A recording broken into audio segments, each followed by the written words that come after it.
Hello, I'm Rachel from Douentza Garden in Ireland, and today I'm going to plant these fantastic Candelabra Primroses in the garden. Now you're probably saying, no Rachel, no, you can't do it. You've tried before. You can't grow Candelabra Primroses because they need moisture and your garden is just too dry. And that's the truth. I've tried with these plants before, but they really need a boggy situation. I think I found the solution and I'm going to share that with you today. So do stay tuned and let's get on with the video. In all truth, who wouldn't want to grow these fantastic primroses? They are just so beautiful with colours that are hard to define. This orangey pink one is just fantastic and it rises high above the ground on a silver stem for just added interest. What's not to love? What's not to try? What's not to fail at? Now, these plants are perfectly hardy.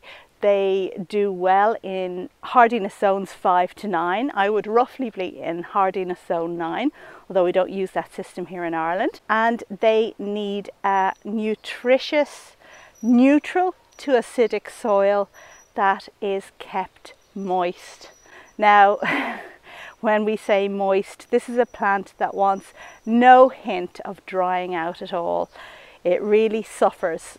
I've tried growing them in the past and they do well for 1 year, and then the next year we have a bit of sunshine and they're gone.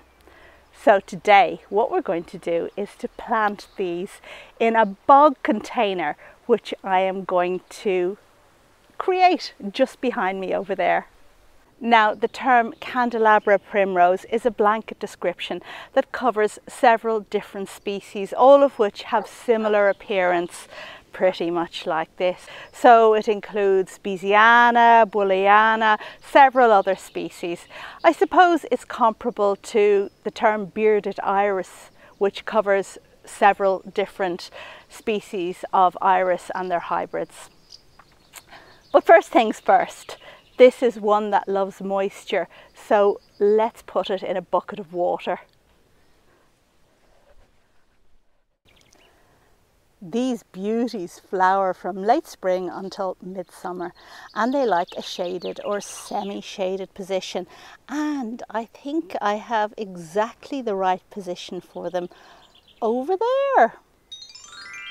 It's hard to see where I'm talking about because the Darmera has grown up and is kind of shading out this little pond right down here. So let's just cut back a few of the Darmera leaves and see what we're talking about.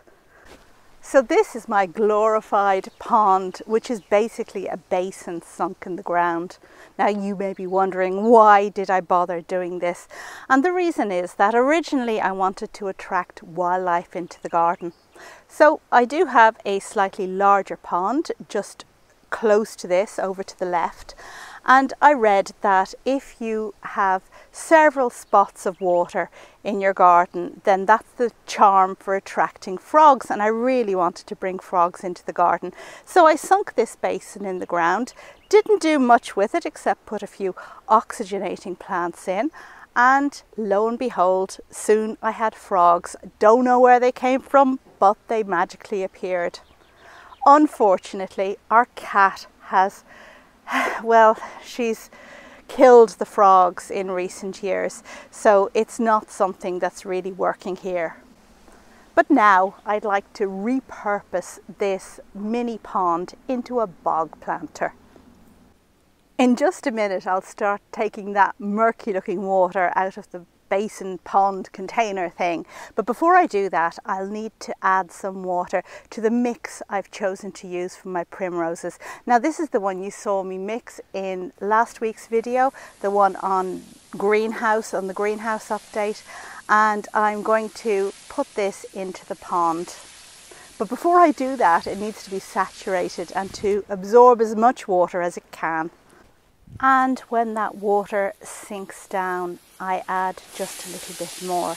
Now the idea here is to have the mix moist but the plants mustn't be waterlogged, because if they're waterlogged, then oxygen won't get to the roots and they may rot. So the first thing we need to do is to remove the oxygenator.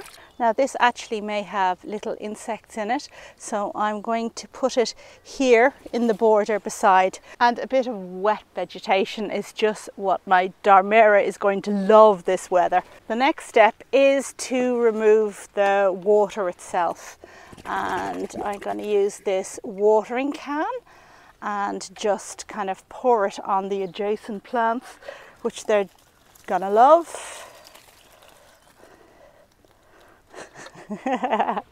Except that it's a bit sludgy in there, so the watering can gets blocked up with leaves and debris. And somebody was recently asking me about the perennials I got from Farmer Gracie. Well, this is one of them. This is one of the echinaceas. The other one died, but this one is doing well and has been recently planted out. It's going to be grateful for this murky drink.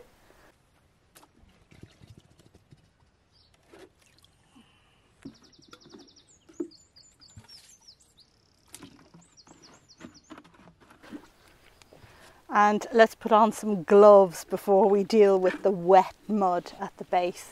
Now, here you can see that this really is just a basin. If I remove the stones from around it, and there you go, there it is in all its glory. And actually it's not too bad at the base at all.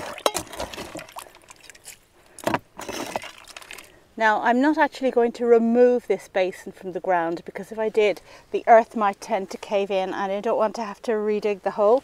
So we're just going to leave it in situ. I've read that the minimum depth for a bog planter is 40 to 45 centimetres. That's about 1.5 foot. I think this basin is slightly less than that, but we're going to go with that. And as we clean it out, the next thing to consider is whether or not I'm going to put a hole in the side of the basin. I've also read that a hole is necessary so that the water isn't completely stagnant and there is just that little bit of movement. A hole somewhere on the side of the basin, and just one in the case of this very small basin. However, this does dry out quickly, and in the summers we've been having lately, where it's been very hot, this mini pond has dried out completely, so I'm kind of reluctant to put a hole in there at all. There, I think that's pretty much it. So now I'm going to put the mix in, and I think that's the right consistency. I think I'm just going to put the plants in there. So here's my first beauty. And here's the second one, the same colour, because I do like that colour. Coming out of the pot. And even though I loved that colour so much, I felt I should balance things out and get one that was a different colour. So I got this purple one. It was very tempting to get 3 of the same colour because wow, it's just fantastic. Okay, but I think the purple goes well with the other 2. And the purple seems to be shorter. Now, as I hope you can see, these plants are a bit high. So what we're going to do is to just bury them a little bit lower in the mix. And that will involve just excavating a little bit here. In you go, there, lower, excavating a bit here,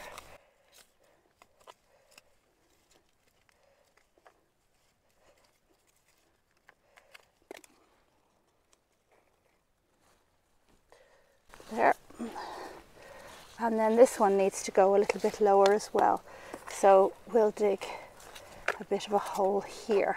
Just make sure that they're positioned right. Stand back a bit.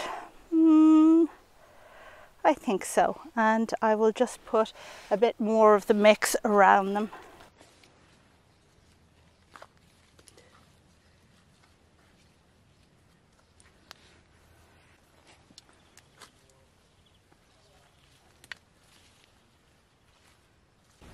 And then finally I'm just going to put a little bit of water specifically over the plants, just to help them settle down a bit and that their roots will go down into the mix.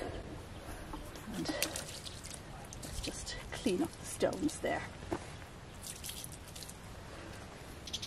And there we are, all done. I'm so pleased with how it's turned out.